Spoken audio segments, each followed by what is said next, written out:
Do you find yourself struggling to capture the perfect shot on your camera? Are you tired of relying on the automatic mode to take your pictures? If yes, then it's time to switch to manual mode. Switching from automatic to manual mode might seem intimidating, but it's actually quite simple. First, you need to locate the mode dial on your camera. It's usually on the top right-hand side. Rotate the dial to M for manual mode. Now, your camera is in manual mode, which gives you complete control over the settings. There are three main settings that you need to adjust in manual mode, which are aperture, shutter speed, and ISO.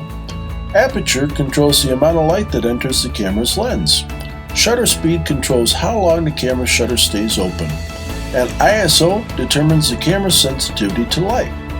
Adjusting these settings might seem complicated at first, but with practice, it becomes easier.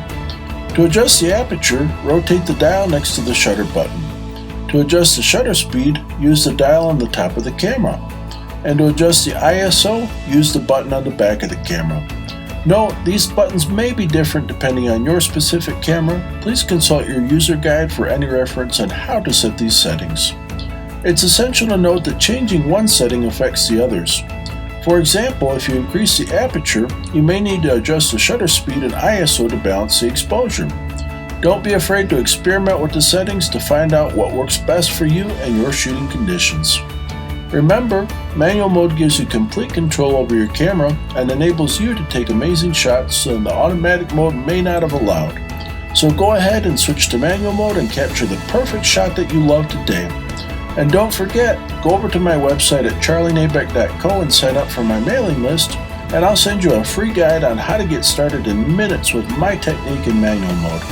Once you master that, if you have any questions, there's a link right at the bottom of the guide. You're welcome to set up a Zoom session with me, and I'm happy to set you up a private class to get you going on this in no time to make the specific shots that you love. Thank you so much. I look forward to seeing you for the next video, and have a great day.